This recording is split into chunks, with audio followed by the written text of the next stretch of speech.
বড় মা, যিনি নাকি কাউকে খালি হাতে ফেরান না। শুধু আমার বেলায় যেন একটু আলাদা। আজ রবিবার ভোর 4টের সময় ঘুম ভেঙে দেখি চারপাশে অন্ধকার। অনেকদিন ধরেই মায়ের কাছে যাওয়ার ইচ্ছা ছিল। শুনেছি মা নাকি কাউকে খালি হাতে ফেরান না। তবুও মনে হয় কোনো ভগবানই আমায় ঠিক মতো দেখতে পান না। অন্ধকার আমার একদম ভালো লাগে না। তবু উঠে পড়লাম, ফ্রেশ হয়ে স্নান করে ঠাকুরকে ভোগ দিয়ে বেরিয়ে পড়লাম বড় মার উদ্দেশ্যে।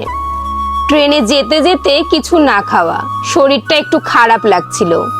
যেতে যেতে দক্ষিণেশ্বরের ভবতারিণী মায়ের মন্দিরটাও দেখতে পেলাম। ট্রেনে বসে প্রণাম করে নিলাম। স্টেশনে নেমে 100 টাকার একটা ডালা কিনলাম। এখানে নানা রকমের ডালা পাওয়া যায়, 50 টাকা, 100 টাকা, তোমরা যেটা পারো সেটাই নিতে পারো।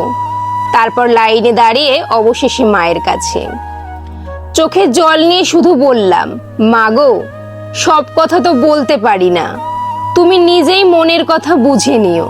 বাইরে এসে লাল দড়িটা বাঁধলাম, মনের অনেক ইচ্ছা জানালাম মাকে। এইভাবেই কেটে গেল আমার একটা সুন্দর দিন। জানি না কবে ভগবানের চোখে আমিও পড়বো।